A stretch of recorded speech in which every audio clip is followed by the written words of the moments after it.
Jeg kan godt lide at skrive.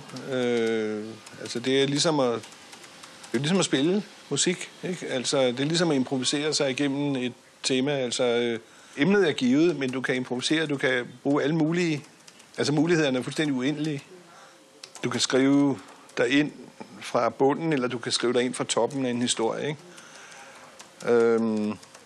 Du skal også kunne skrive en historie for den forudsætningsløse, så han alligevel synes, han har fået noget at vide, men også har læst en god tekst, ikke? Men det, man altid prøver, det er at få den til at swinge, ikke? Altså at få en musikalitet ind i historien, så den kan læses også som en historie. Altså det er jo sådan set ambitionen. Og så det der, at du går ud og møder folk og formidler dem.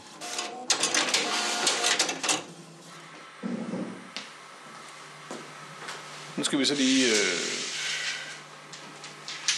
have ordnet bilen og hældt benzin på den og pakket en taske og satellittelefon og elektronisk grej og hvad man ellers skal have med.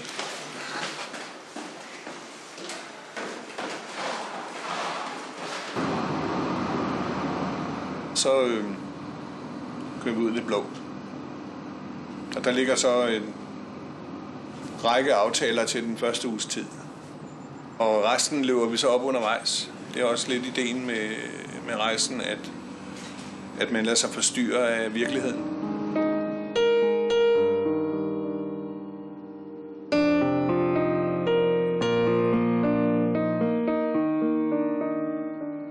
Jeg er taget med Lasse Ellegaard til Mellemøsten. Lasse skal ud og undersøge forholdene for de kristne minoriteter efter 11. september og Irak-krigen. Jeg vil se, hvordan en korrespondent arbejder, og jeg vil lære noget af en gammel ræv.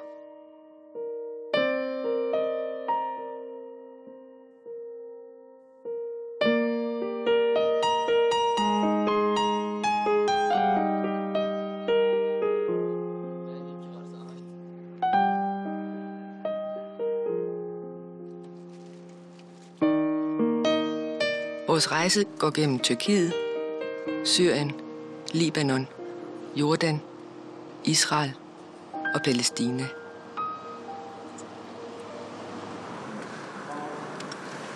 Okay.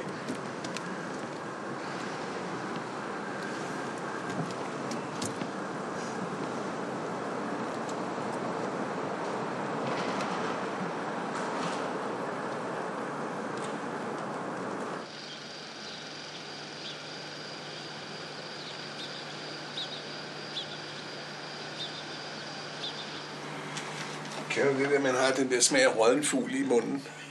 Fy for satan. Når man ikke har nogen tandbørste, det er altså forfærdeligt.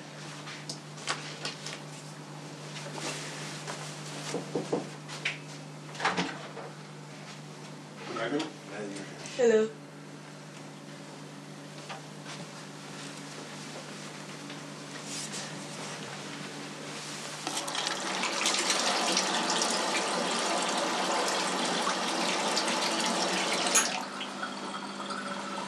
Det var også godt, jeg blev barberet med en ny mand.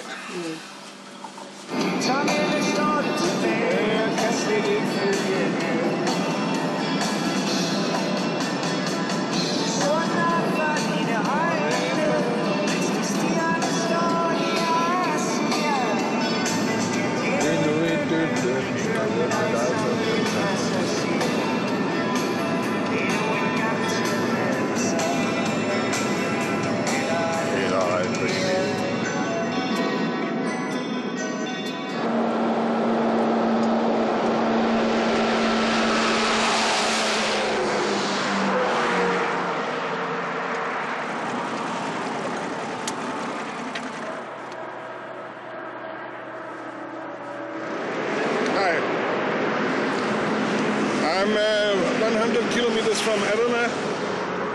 Yes. But, you know, there is, if you, I don't know the Turkish word, but the exhausting pipe. Exhausting pipe. You know, it's not a big operation. It can be fixed in 15 minutes or so. Dilek, you're an angel. Thank you.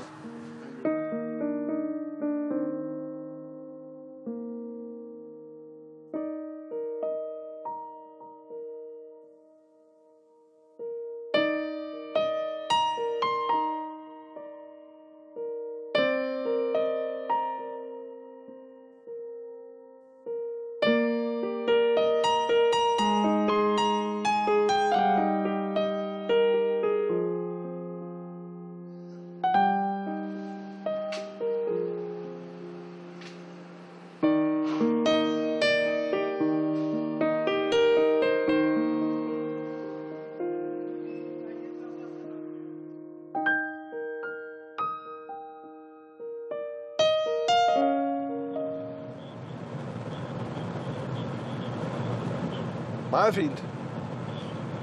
Nå, hvad er det godt? Det lyder da godt. Ja, og det hjalp min indledning. Jo. Skal jeg nok. Og hilse omkring dig, ikke? Okay. Godt. Hej så længe. Det var chefredaktøren. Meget begejstret. Det er sjældent, han svinger sig op til at sige som et ord som fremragende og sådan noget. Det er ikke hans stil. Men han var i højt humør. And now tensions are rising. Last week, Israel bombed a Palestinian camp in Syria and has today given warning such attacks might well be repeated. That threat from Jerusalem.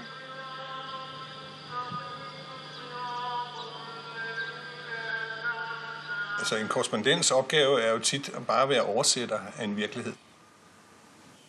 Jeg synes, de historier, der fremkalder kritik fra både tilhængere og modstandere, altså de historier, som ingen kan sige, den historie var god for os, men hvor begge sider, hvis man nu beskriver en konflikt mellem to sider, hvis begge sider er utilfredse med artiklens budskab, men ikke kan antaste dens indhold, så er det lavet en god historie.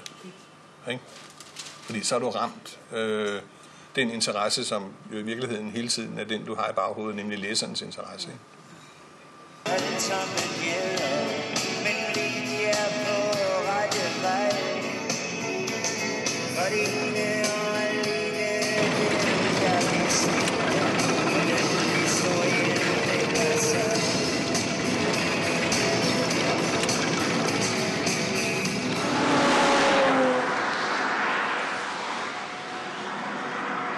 Se det. Den bil vil ikke køre. Jamen, vi må tage den af, og så må vi køre videre.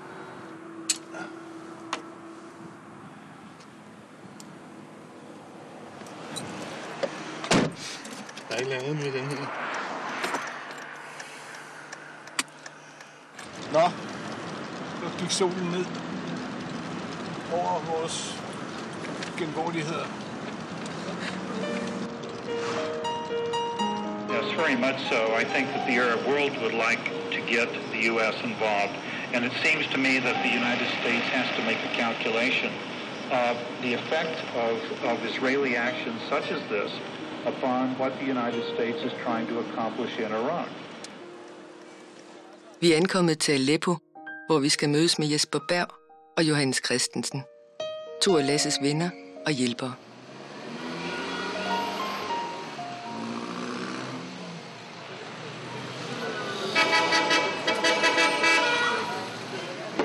Jeg fortrød også i øjeblikket. Det øjeblik, jeg havde sagt dobbelt, fortrød jeg det. Jamen, han så lidt bekymret. Han har fået en dobbelt, så han har ikke kunnet være ret. Ja, jeg havde glemt størrelse.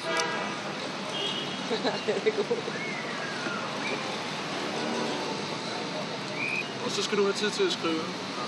Right? Ja. Og derfor så hedder det fredag igen. Så er der en, der hedder Abuna Boutros, som er syrer. Så ham kan vi jo fange der. Og så skal vi op til det der dialogcenter, som hedder Deir Marmusa. Hvis det er fint. Ja, det er simpelthen stort. Og så kører vi til... Libanon, ikke? Lige præcis.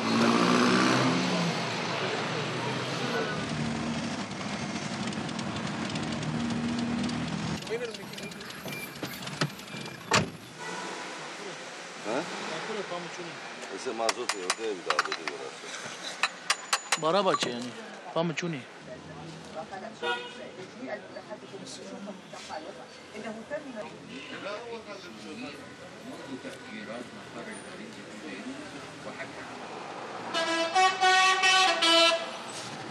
Altså, hvad nu? Altså sige... Vi kan ikke holde her. Altså sige... Okay, kom. Rundt. Ja. Kom lige med.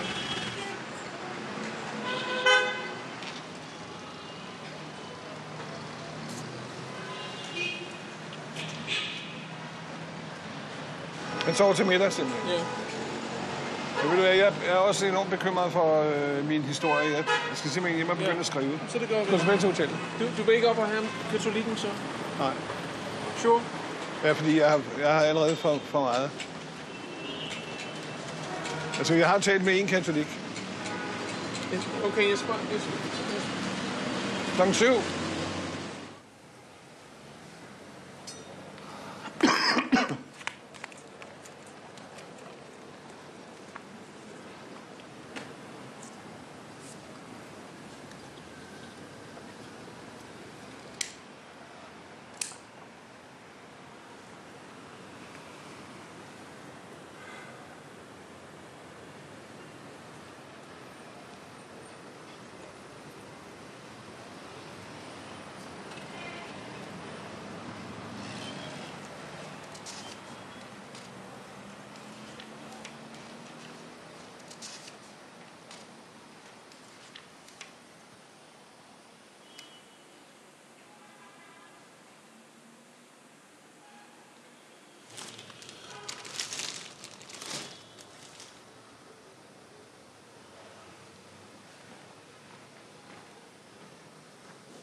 We are traveling through the Middle East in order to investigate the conditions of the Christian communities after September 11, after the Iraqi war.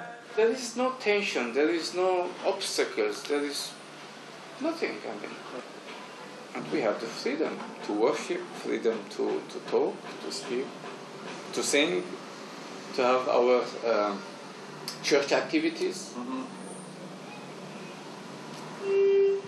Why not? We are 21st century. We have to live together peacefully. Altså, man føler sig fandme lidt som en låsesmed, der skal prøve at dirke folk op, ikke? Ja. Så de siger noget, der de mener, ikke? Men så har han selvfølgelig den pointe, ikke? Jeg er et mindretal, der kommer fra et folkemøde. Derfor holder jeg min kæft. Ja, ja. Det sagde han jo ikke selv. Det var dig, der sagde. Nej, ja. Tiden har forandret sig på den måde, at alle slags beslutningstagere i stigende grad er blevet mediebevidste. Og det vil sige, at de er blevet dygtigere til at manipulere medierne. Det er det, der har forandret sig. Der er det sådan en opgave, synes jeg, for journalistikken, at gå ned og snakke med dem nedenunder, der bliver berørt af de der beslutninger.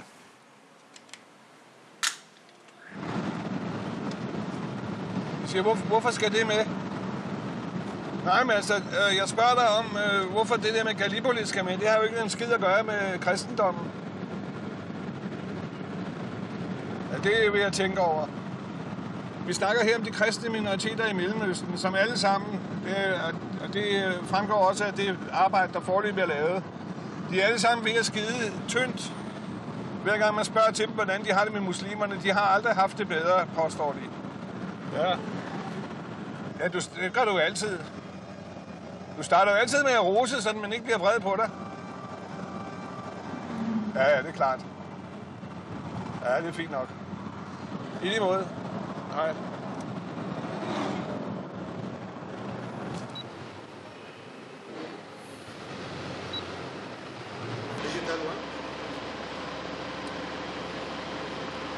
Thank you very much.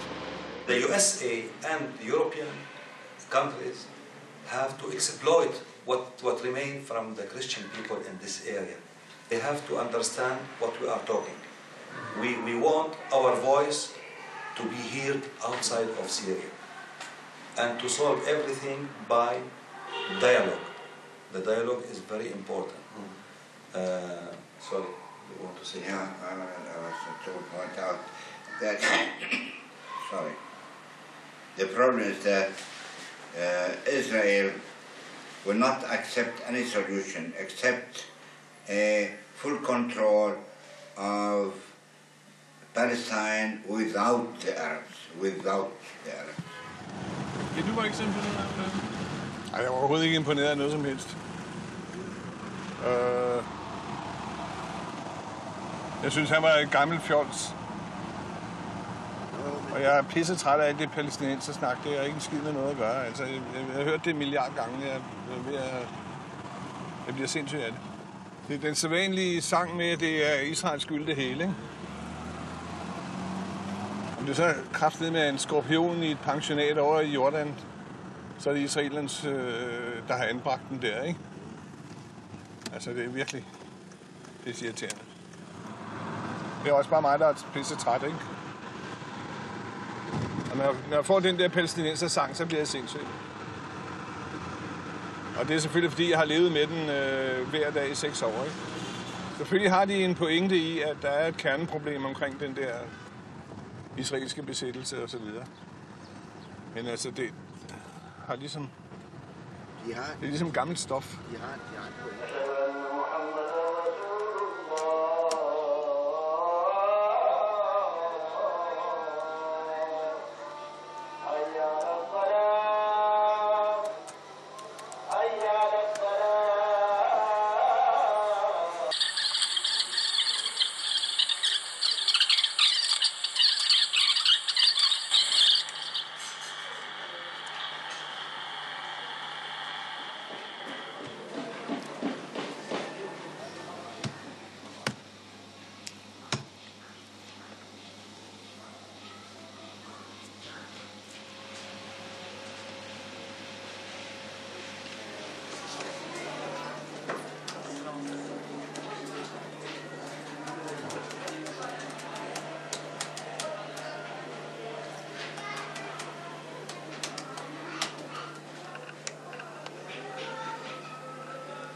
Er du færdig med det?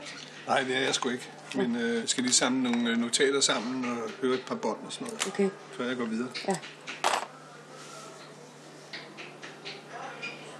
Når man skal have en pause, eller man skal tjekke op på research og så videre, så skal man lukke det ned, og så tage det frem igen. Hvorfor? Fordi de her artikler er så lange, så du... Hvis ikke du laver alle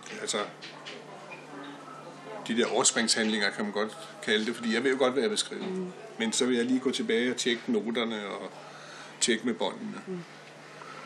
Og så gå tilbage til teksten. Ellers risikerer den at ryge ud af en tangent og blive uklar. Jeg drømte, jeg spillede fodbold med Beckham. Det gjorde jeg sgu.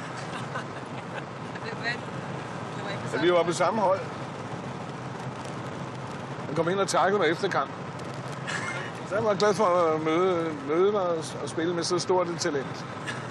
Talent? Jeg lappede lige mig. Du er snart 60, det er ikke nok at være talent. Jeg er ikke 60, når jeg sover, din idiot.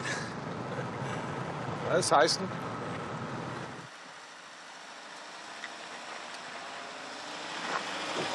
Okay. Har du telefonen? Ja, det har det da. Ring lad os spørge, om vi kan køre op. Jamen, man kan ikke køre op. Det er 100. Altså, det kan man ikke. Men ved du det, eller ved du? Jamen, det ved jeg, for jeg har gået ned en gang.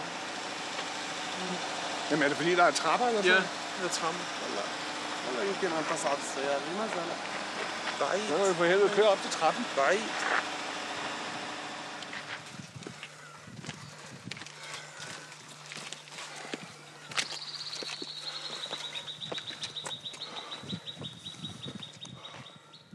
Think in terms of being with America or being against America, then the risk is to help ideological forces that take a statement against democracy just in order to react against America. Yeah. And this is not good for us. The Christian monasteries, especially those monasteries in the desert, are visited, respected, protected, appreciated spiritually and culturally by the Muslims. In the Quran, the description of Christians is they have a sweet taste.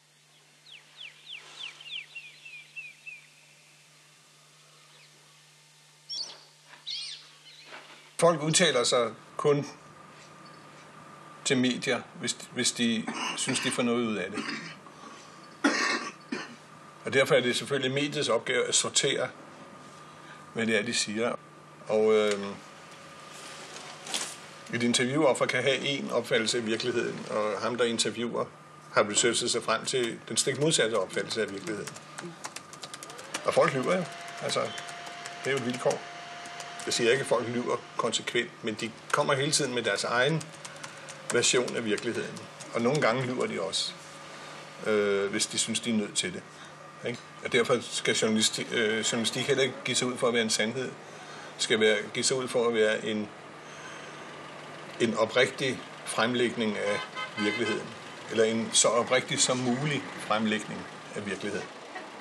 Altså ellers så kan du ikke lave journalistik. Hvis ikke du gør dig meget umage for at være objektiv og se en sag fra flere sider, så bliver du propagandør i stedet for rapportør.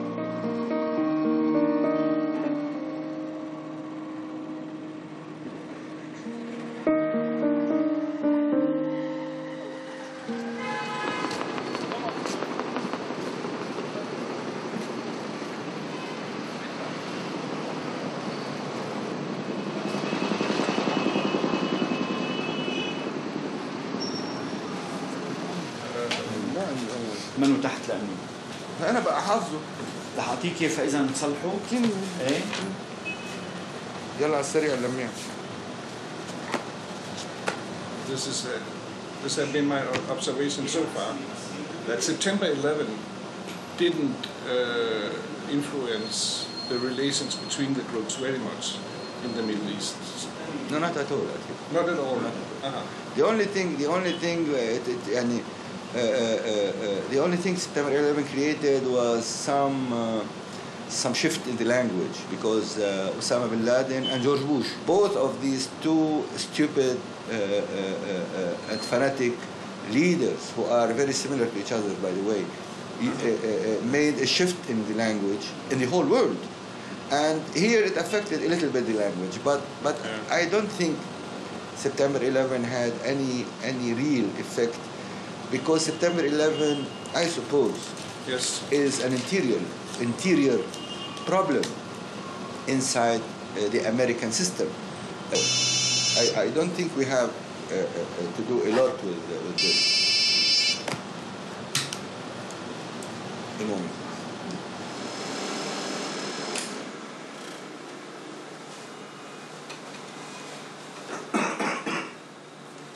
Den værste form for interview, jeg kender, det er den der aggressive terrierfacon, hvor folk bliver afbrudt. Altså det er meget brugt i fjernsynet, fordi det er underholdende fjernsyn, fordi konflikter er underholdende fjernsyn. Og skænderier er fantastisk underholdende. Jeg kan huske, da jeg var på TV-avisen, man kiggede altid efter, at man kunne få nogen op at skændes, fordi så lavede man det, der hed godt fjernsyn. Ikke? Og det er jo i virkeligheden det dårligste informationsmateriale, der findes. Det er, at folk sidder og hakker af hinanden. Fordi der får man meget lidt at vide. Ikke? Så en vigtig evne at have, er at kunne lytte. Også til dem, du egentlig havde lyst til at gå rigtig meget flæsket på. Ikke? Det kunne være, at der et eller andet sted lå nogle ting, nogle dimensioner, du ikke havde været opmærksom på. Ikke?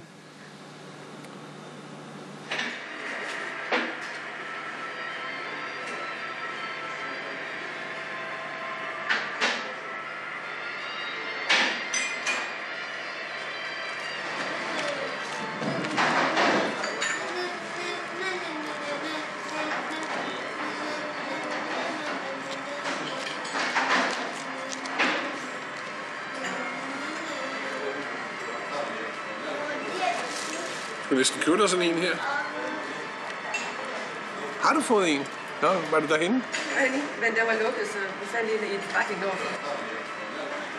Og den er fed, hva'? Den er rigtig god. Det er nemlig, fordi den falder vejen. Ja. Så fik jeg også en i cowboy. Men der vil jeg ikke tage på, for det ligner jo sådan en knækkepakke. Ja. Den er sgu da fed. Ja. Jeg vil også gerne høre, men det ved jeg ikke, om du kan overskue nu. Sådan en opsummering af, hvor langt du er kommet nu i din efterforskning. Kan du overskue det nu, eller hvad det er? Ja, men altså... Jeg er kommet så langt, så jeg har opdaget, at du kan sige, at jeg er kommet så langt, så jeg har opdaget, at jeg ved ingenting. Sådan er det jo altid.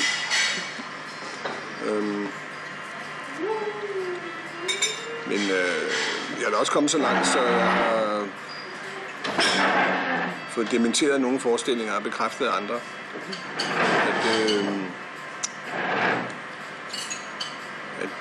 Det er rigtigt, at de kristne føler sig overset og ikke lyttet til i den vestlige verden. Men det er jo ikke så slemt, som jeg havde måske forestillet mig, hvordan de er presset eller forfulgte lige af det omliggende islamiske samfund.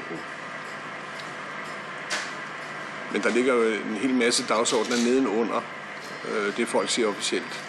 Og jo mere officielle de bliver, jo mere de presser.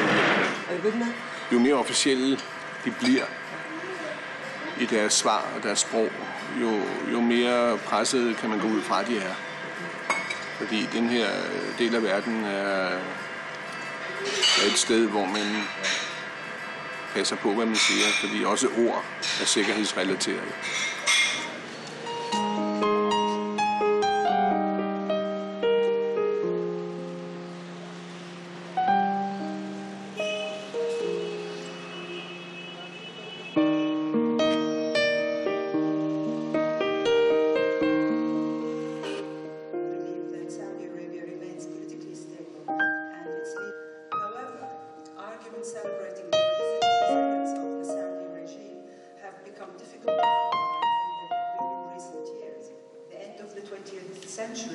A reminder of our main news. Several rockets have hit a top security hotel in Baghdad, killing an American soldier and injuring a number of people. The American Deputy Defense Secretary, Paul Wolfowitz, who was staying there, escaped unharmed. The row has broken out in Italy after a judge ruled that all crucifixes must be removed from a school. 6th floor. Going down.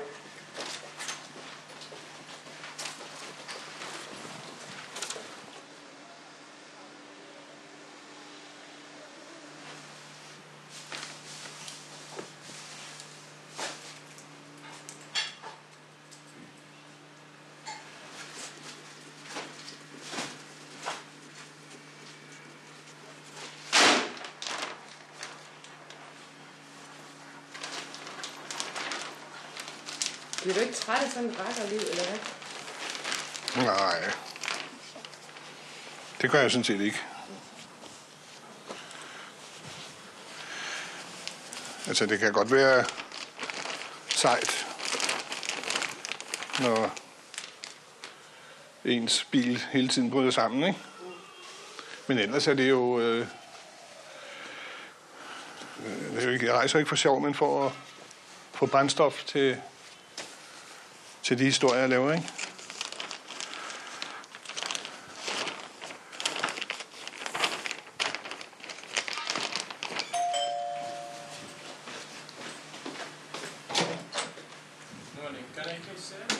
Yes, you can. Yes, you can.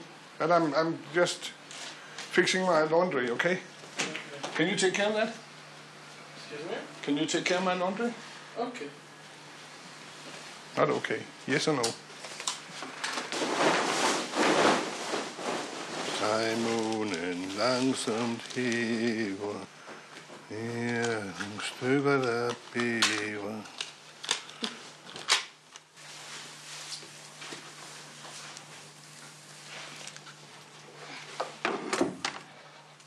Okay, sir, fish clean. Altså, du er mesterlærer. Ja. Og hvad vil det? Ja, så dengang der gik du ind på en provinsavis. En 3-årig lærerkontrakt, ikke? Hvor du altså fik, jeg tror min begyndelsesløn var 450 kroner om måneden, eller sådan noget, 1965, ikke? Og så var jeg uddannet i 68.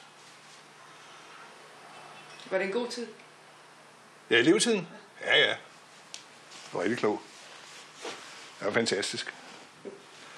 Man var jo på en avis, hvor der ligesom var 16 tomme sider hver dag. Det var bare med at fylde dem, ikke? Så der var alle muligheder for at folde sig ud på sådan et blad. Der var også alle muligheder for at lave alle mulige fejl. Altså min læretid i Roskilde var meget bestemmende for, hvad slags journalist jeg blev.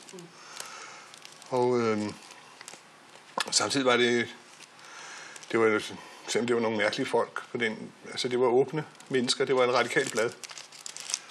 Og de der lærermestre, jeg havde, var alle sammen hver på deres måde helt fine, ikke? Hvad er en god lærermester? En god lærermester er en, der giver dig plads og rum og fiduser, men samtidig også er kritisk over for det, du laver, ikke? Altså, hvis jeg skal fremhæve nogen fra den tid, så er det vel en pige, der hed Trille, som var redaktionssekretær, og så en medarbejder, der hed Jeppe, eller Karl Erik Jeppesen. Så nok var den første, der sådan rigtig lærte mig sådan at strukturere min journalistik. Altså, hvad er vigtigt i en historie, hvad er ikke så vigtigt. Og det var ikke sådan noget, han holdt ikke foredrag eller noget. Men mit skrivebord stødte op til hans. Og vi blev meget gode venner. Og så opkaldte jeg sgu min søn efter ham. Ren taknemmelighed. Så nu slæver min søn rundt på det der bondenavn. Jeg har den der... denne her. Det er journalistens bedste ven, ikke? Vi havde jo allerede da jeg var elev, havde vi jo et ordsprog. Uden saks og klister, ingen journalister.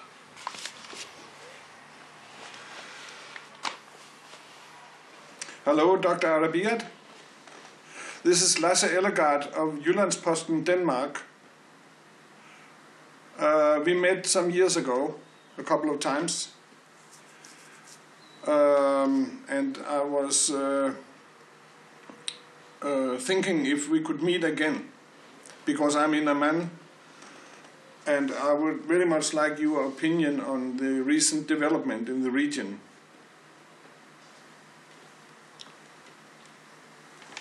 Okay, could I meet you sometime tomorrow, maybe? I am very grateful for this. Thank you very much. Thank you, bye. Very good. German. This is French and German. Ah, French and Danish. English. Denmark. Yes. I'm glad to have these questions from you, and because we would like to have some kind of conversation, dialogue about critical issues. We are, as Muslims, against the tourism, the whole kind of tourism. The tourism, it is against us, not as Muslims. Mm-hmm. It's against us. We are suffering from tourism. Yes. We just ask the Americans. They built their culture on 3 bases. First base is democracy. Second is the freedom. Third, it is human rights. Mm. Where are these things now in their work here in the area, in his behavior here in the area? Jeg er en fattig vandringsmand. Jeg går fra by til by. Jeg synger som et kloakrør i vildens sky. Jeg er cigøjner, og selvom øjnene er blå, jeg er vist ikke typen, som man kan stole på. Seeking areas such as travel knowledge concepts or AMP and convenience stores.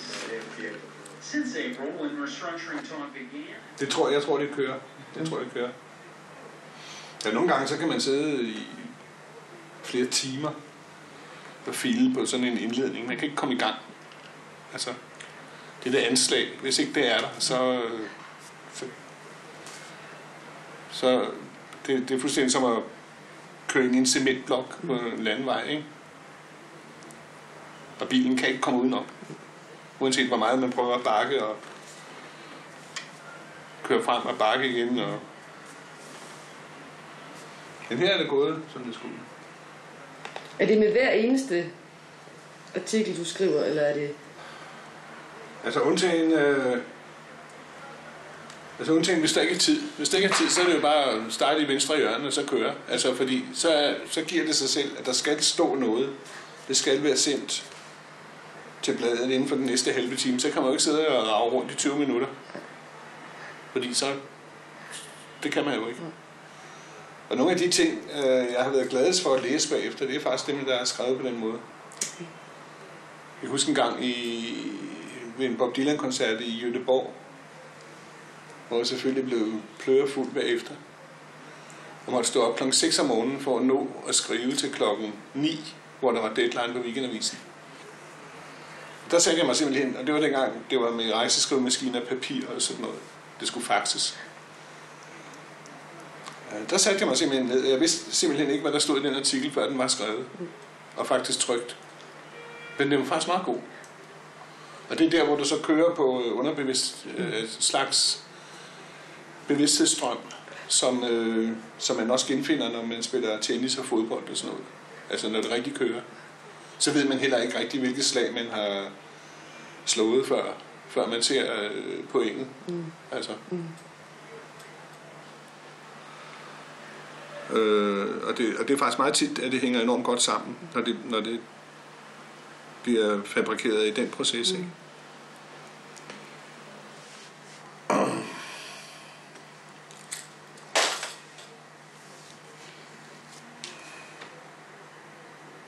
Som jeg sidder her, så er det jo kun udstykning for, at det er jo ikke så alvorligt. Den svigter mig nu. Den er jeg færdig med mig. Det kan jeg mærke. Nå.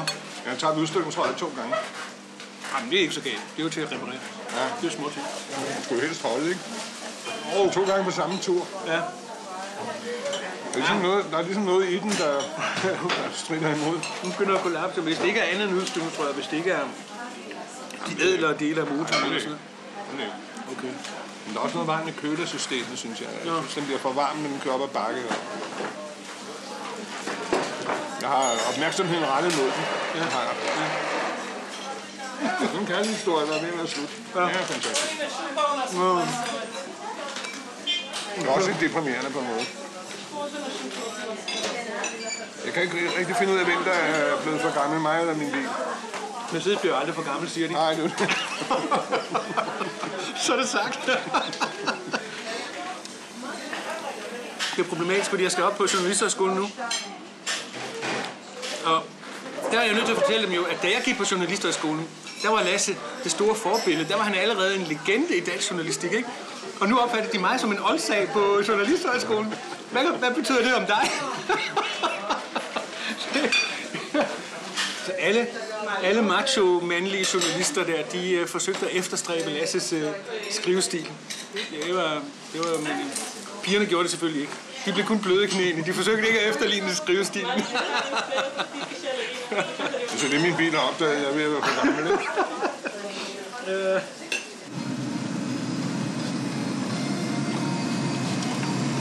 Hvad siger du? Jeg siger, du skal holde dig væk fra Vestjerusalem i eftermiddag, fordi der løber en 16-årig kvindelig selvmordsbomber rundt, som man ikke ved, hvor er. Men man ved, hun er der. Okay. Så det er nok bedst at Bare tage tilbage til hotellet? Ja, nej, det behøver du ikke. Du kan godt gå ned i den gamle by. Der er hun ikke. Er det du sikker på? Bare gå op i det jødiske kvarter. Okay. Og du skal ikke gå derop, hvor vi var. Nej. På Ben Yehuda og op på strøget og hold dig væk fra caféer og sådan noget. Ja. Hvordan ved de, der løber sådan en rundt? Jamen, de har jo et efterretningsnet og et meddelernet, som gør, at de er rimelig velorienterede. Så de ved vel, at pigen er gået ud et eller andet sted fra en kurs mod Jerusalem. Men de ved bare ikke, hvor hun er. Men altså, de ved formentlig fra den flygtningelejr, hun kommer fra, eller hvor hun nu kommer. Ja. Fra deres meddelere der, at hun er på vej. Ja. Det kan være, at hendes fætter er betalt af Israel. Ja. Det ved man aldrig. Men hun kan være i en som helst bus. Altså, hun kan være i den bus der. Ja. Det ved man ikke.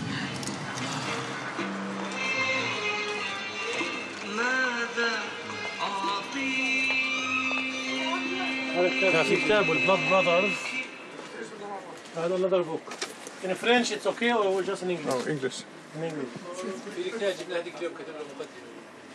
This is Elias Tchekhour. Can you get him in English in one day or two? In the future, yes. No, not 1 day, 2 days. In a month. In a month? Until they finish the strike and then... So, if you You don't are here have, around, no? If you don't have one difficulty, you have another difficulty. You see? You see? And if you don't have the other difficulty, you have a third difficulty. Well, always. That's our life here, but you know it's very nice, like this. Yes. Exciting life. It's not in your life in Europe. Very boring. In Europe, what they make with the wall? They demolish it, yes? Here we bring now, we built a new nice wall. Yes. We bring up the wall again. Yes, the Berlin Wall, we make it here. It's the same wall, but in the future we're going to paint on the wall. It's the same wall, like in Berlin. Exactly. Maybe a little bit. We'll have to develop, you know. We're going to paint Halat al-Salam, the peace symbols on the wall. On our side. On the other side, the Israeli, I don't know what they will paint. Maybe guns or something. Tanks. But on our side, we will paint doves and flags and olive tree. Right? مظبوط.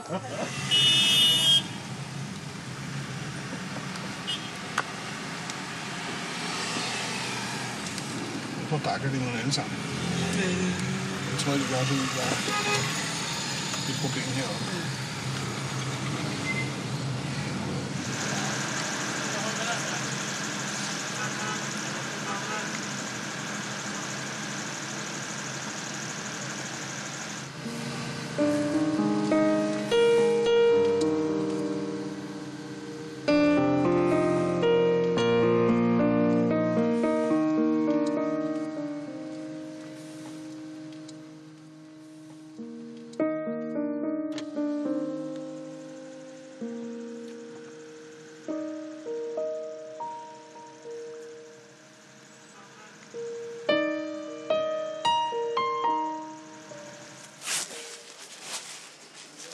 You want a short little? Short, yes. Okay. And you want to cut hair? No, I just want to film if it's okay. مساء الخير. نجيب الهندي قاسمة السلطة. السلطة أنا وأنتوا في خدمة السلطة. ومطلق. قبل ما يتأكد من الحقيقة وإن كان بيجتمعنا ولا لا. سوى من نفسه حاكم. الو. حكم عليه بالموت. لا لسه. لا. أنا هذا الحكي اللي بعرفش. حبيت أقوله راعت مع التأمين. يمكن قال مشان ضمير يرتاح، الدنيا فيها حياة وموت. فاتحة لكم.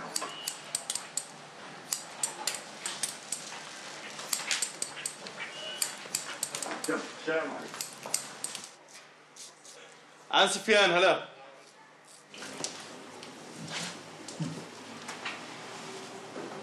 اوكي.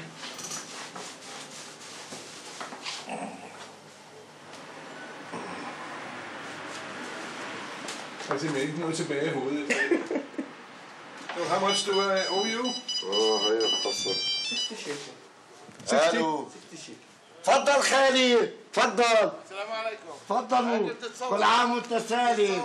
وانت سالم. باي باي. We cannot enter. What we will do now is that we will postpone our going back until Thursday, so we might have a chance to come here Wednesday. Inshallah, yes. I mean, I have no problems, but my friend have a lot of problems because he doesn't have this Israeli card, you know. Yes, but you know, look with that. We will push for this press card tomorrow and ask for explanation if we're not going to get it. The chief Palestinian negotiator, Saeb Erekat, has described the latest Israeli raid in the Gaza Strip as a war crime and a major breach of the Geneva Conventions. During the night, Israeli troops blew up 3 12-story apartment blocks in Al-Zahra, south of Gaza City. Palestinian radio said 2,000 people had been made homeless, but a BBC correspondent in Gaza says, in fact, the blocks were unfinished and largely empty. An Israeli military official said that some of the buildings had been used to plan an attack on a nearby Israeli settlement on Friday, in which 3 soldiers were killed. In a row over parliamentary freedom in Australia, the government has acknowledged being pressured by China to prevent any disruption of President Hu Jintao's speech to the Australian Parliament on Friday. The Foreign Minister, Alexander Downer, said the Chinese were very preoccupied by the heckling of President Bush, who had addressed the Assembly the preceding day.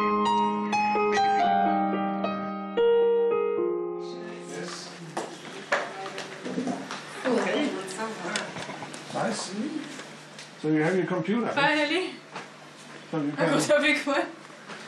You can write books. You have no excuse not to. Yeah. 36. 36, yeah. 36. 36, yes. Yes. This is Palestine. Yes, it's. I know it, but it's very hard to get. I would like to have one myself, actually. This is my room. These are my books. My dictionaries. Yes. We have had a harsh time, right? Recently. Huh?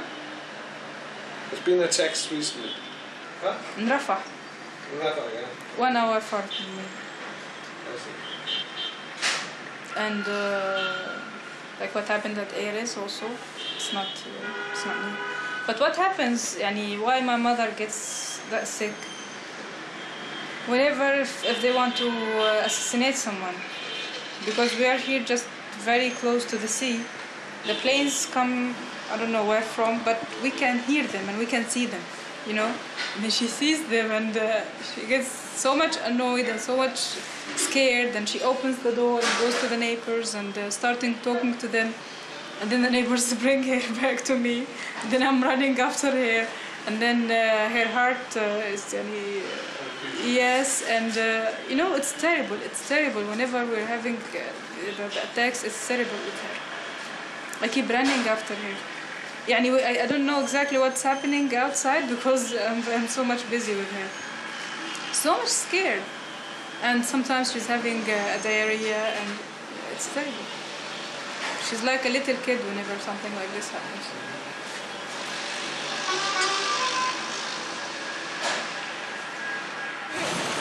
Taxi? Sometimes it's embarrassing. Mercedes is a taxi, can you imagine?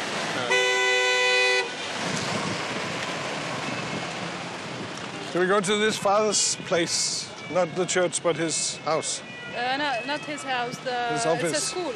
Okay. He's in. For that, when we hear as Christians here in the country that we are persecuted from outside, that you see that Muslims here in the country are destroying slowly the Christianity in the country, and the autonomy itself, you see, are persecuting Christians, we laugh because we live another thing. You see, we live in a special coherence with our brothers in Gaza and in Palestine. We suffered, Christians and Muslims together, but we haven't suffered from each other. He did not understand my questions, this man. Do you know any... was he correct when he painted this romantic picture of the Christians and the Muslim living in harmony? Yes. Yes. Most people here, they respect Christians and they like them. And as I told you before, they're having such very important positions, whether in the UN or in the other places. And people, the Gaza people, they look at them as if they are higher than them. You know what I mean? Most of them are educated and and they get like good positions and things like this. So people respect them, and most of them are rich too.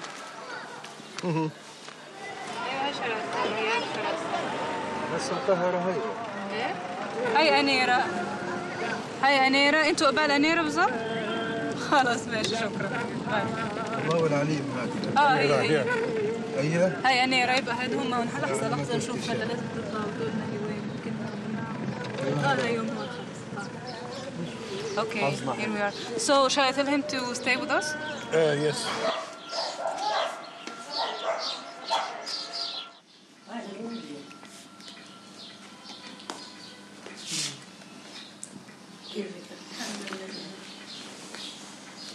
So, how was your day? Pretty good so far, yes. You are most welcome. Thank you, and thank you for taking your time to see us. I am very glad that you have come. I asked... Danish? Yes. I'm... You get the last card too. No, I think I have... Oh, really? Yes, no. Here. Thank you. Are you a journalist? Yes. I'm from a Danish newspaper. Big morning paper, actually. And... That's the Ellegaard? Yes, that's the Ellegaard. So I passed through Gaza and I couldn't recognize it when I saw it 10 years later, actually. Carrots. This is fresh. Oh. But we are always, I think we are the forgotten Christians. The forgotten Christians? Yes. Yes.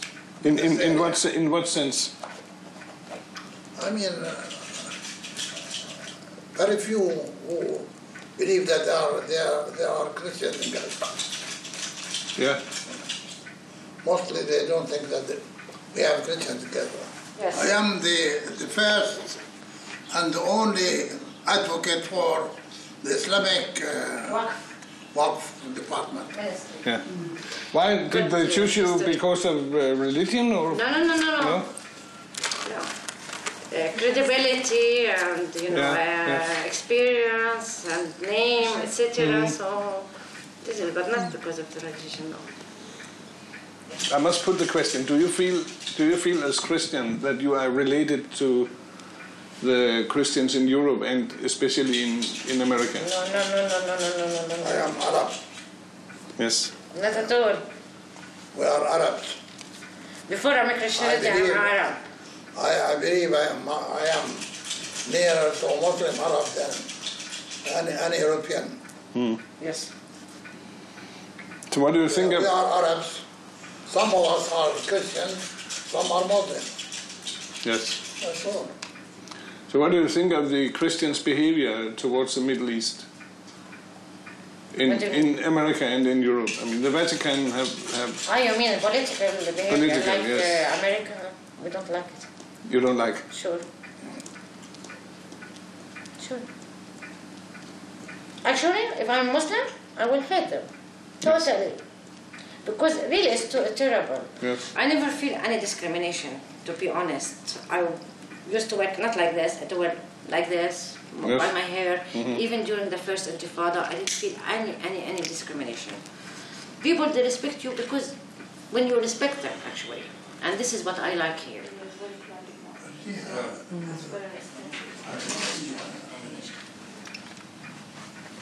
So it's taken here? Yeah. In the house? In the house, yes. Was visiting us on the Easter. Right.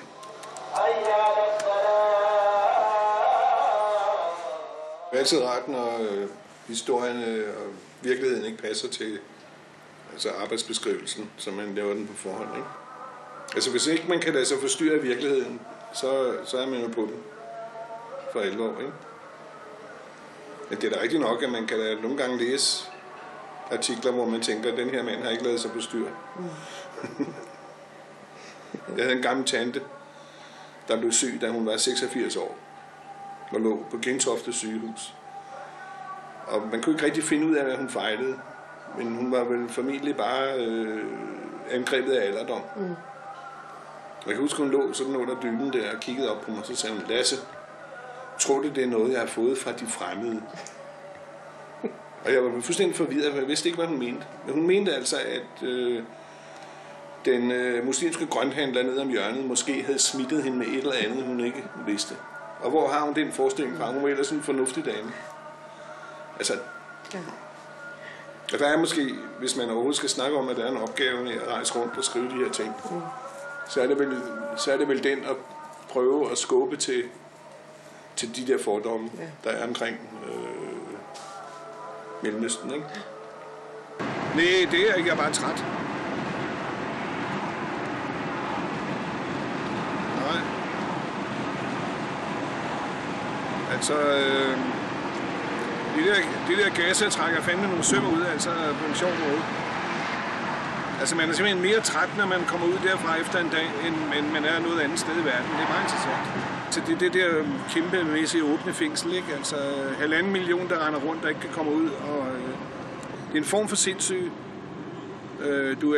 Du er sådan blandet ind i, mens du er der.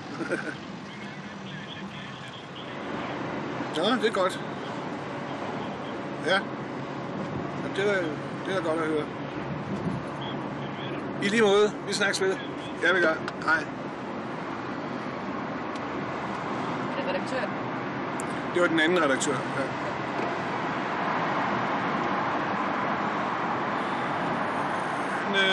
Han spurgte, om jeg var i krise.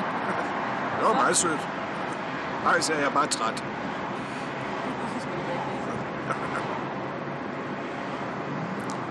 Man skal aldrig indrømme over for ledelsen, hvis man er i krise. Kun hvis man er i virkelig krise. Det er vi jo ikke.